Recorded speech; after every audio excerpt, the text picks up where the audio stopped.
Est-ce que vous aussi, vous avez remarqué que LinkedIn a beaucoup changé au cours des 3 dernières années? Absolument, je trouve aussi. Vous voyez? L'algorithme a changé, les tendances ont évolué. La bonne nouvelle, c'est que si vous vous adaptez, maintenant, c'est l'une des meilleures plateformes pour la croissance organique. Que vous soyez un professionnel, une personne cherchant à faire grandir sa marque personnelle ou encore un entrepreneur cherchant à générer des leads avec son contenu, cette vidéo est faite pour vous. Et ici, il ne sera pas question de devenir l'un de ces LinkedIn gourous là, ni de poster des citations motivantes de ChatGPT. Non. HubSpot a réalisé un vrai travail de recherche afin de vous proposer un guide complet sur la croissance LinkedIn sur lequel je vais m'appuyer dans cette vidéo. Le guide est d'ailleurs disponible gratuitement en description. C'est le tout premier lien. Coucou tout le monde, c'est Amiel de HubSpot et aujourd'hui, je vais vous présenter 5 stratégies clés pour percer sur LinkedIn cette année, avec une petite astuce bonus pour poster régulièrement sans passer toute votre vie sur votre tel en fin de vidéo. On y va ?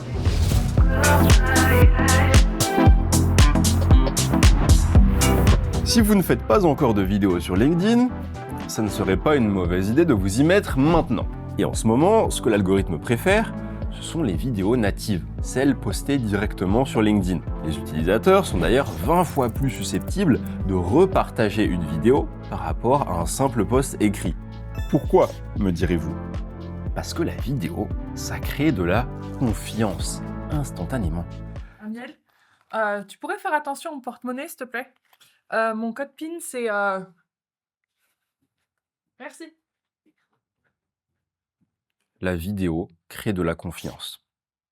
En effet, le format vidéo vous rend humain et accessible. On peut y voir la manière dont vous parlez, votre langage corporel, toutes ces facettes de votre manière de communiquer. Et pas besoin d'avoir tout un setup professionnel pour toutes vos vidéos. Vous pouvez absolument faire du très bon contenu avec juste votre téléphone. Voici ce que vous pouvez faire. Prenez un post écrit qui a bien fonctionné. Manifestement, le public a été très intéressé par le sujet. Créez ensuite une vidéo au format court, reprenant la thématique de ce post. Ajoutez une accroche à votre vidéo pour capter l'attention des scrollers. Rajoutez également des sous-titres, car beaucoup d'utilisateurs ne mettent pas le son. Et pas de panique si vous ne devenez pas viral du jour au lendemain. Le but est de poster des vidéos de ce type régulièrement afin d'augmenter avec le temps le nombre de personnes qui vous suivent. Et à la page 21 du guide LinkedIn gratuit en description de cette vidéo, vous trouverez encore plus de conseils sur la création de contenu. Par exemple, quel format utiliser ou à quelle heure poster.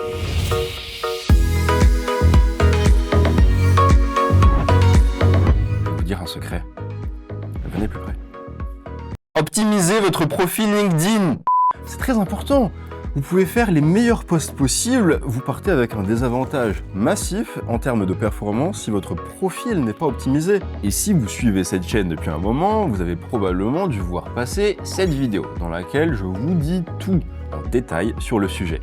Et voici un petit rappel. Les vidéos sont un excellent moyen pour attirer les utilisateurs LinkedIn vers vous. Mais c'est votre profil qui va les convertir. Ne vous attendez pas à ce que tout le monde scrute votre profil avec attention à chaque fois pour se créer une opinion. En général, il faut 5 secondes à un utilisateur LinkedIn pour se faire un avis.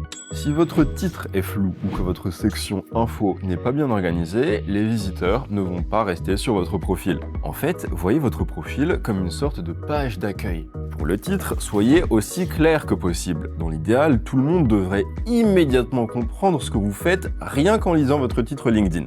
N'hésitez pas à être super explicite. Voici un format qui a tendance à bien fonctionner. J'aide votre cible à faire ceci. Tout simplement. Dans la section info, mettez-vous à la place d'une personne qui a envie d'apprendre à vous connaître. Quels mots-clés cette personne chercherait-elle ?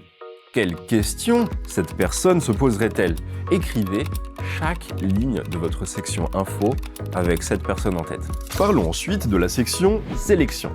Voyez-la comme votre vitrine. Beaucoup de personnes ne s'en servent pas, alors qu'elle est très pratique.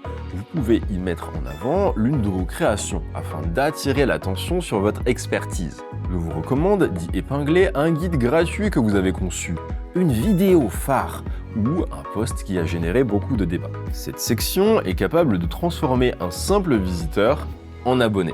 On résume. Voici ce que vous pouvez faire.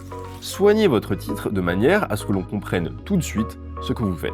Rendez votre section info intéressante en pensant aux questions de vos visiteurs.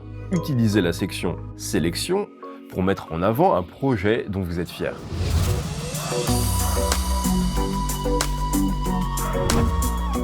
Petite parenthèse.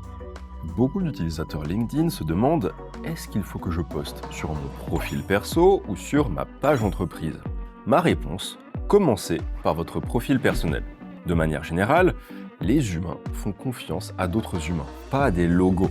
Très souvent, votre profil personnel aura bien plus de portée et d'engagement qu'une page entreprise qui débute. Par contre, une fois que vous avez établi cette connexion personnelle avec votre public, c'est là que la page entreprise peut briller, en mettant en avant vos mises à jour de produits, en diffusant vos publicités ou en partageant des témoignages de vos clients par exemple. Et à la page 27 du guide LinkedIn gratuit en description, vous trouverez des conseils pour vous aider à mettre en place une page entreprise LinkedIn une fois que vous serez à cette étape.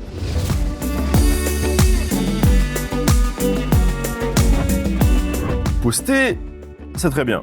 Mais votre travail sur LinkedIn ne s'arrête pas là. L'algorithme LinkedIn récompense les utilisateurs qui prennent le temps de discuter avec leur communauté. Tout ce qui est commentaires, messages directs, sondages, c'est très important pour votre croissance. Voici ce que vous pouvez faire. Passez 10 minutes par jour à commenter les posts d'autres utilisateurs dans votre secteur. Et je ne vous parle pas de commentaires de type « Super post !» ou « Double emoji flamme !» Je vous parle de vraies réponses personnalisées et pertinentes. Rendez vos connexions plus humaines. Lorsque quelqu'un accepte votre demande de connexion, plutôt que de dire « Merci pour l'ajout », faites plutôt un message personnalisé en rapport avec le profil de votre destinataire. C'est beaucoup plus mémorable. Posez des questions à la fin de vos posts. Ça augmente votre probabilité de créer de vraies conversations en commentaire. Et ça, l'algorithme, il aime.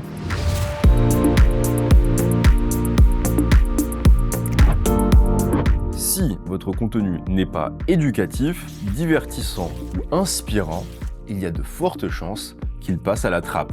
Les posts qui fonctionnent sont ceux qui donnent envie à plein de monde d'enregistrer le post ou de le commenter. Voici 3 types de posts qui ont tendance à bien fonctionner. Le post avec une plus-value, celui qui apprend quelque chose de concret au lecteur. Le post storytelling, dans lequel vous racontez une expérience personnelle ou celle d'un client. Le post déclencheur de conversation, dans lequel vous lancez une discussion pour faire réagir les lecteurs. Petite note sur ce dernier type de post.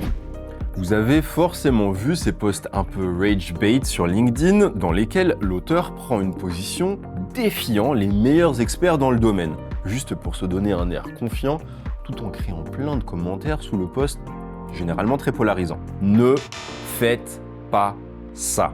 Oui, vous allez attirer l'attention, mais elle sera en majorité négative, surtout si les lecteurs savent exactement ce que vous faites. Et à la page 16 du guide LinkedIn gratuit en description, vous retrouvez des conseils simples à appliquer pour faire grandir votre réseau. Et le tout sans recourir à des posts rage bait. C'est pas beau ça ?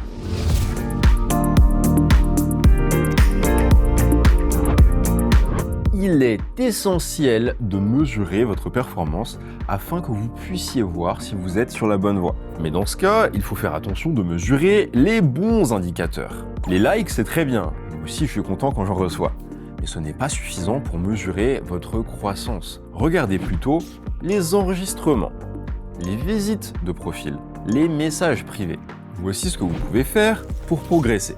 Regardez vos indicateurs de performance, surtout les 3 que je viens de vous citer à l'instant. Repérez les posts avec la performance la plus élevée selon ces indicateurs. Faites encore plus de posts reprenant ces thématiques, puisque manifestement, elles intéressent votre public et leur donnent envie de vous contacter.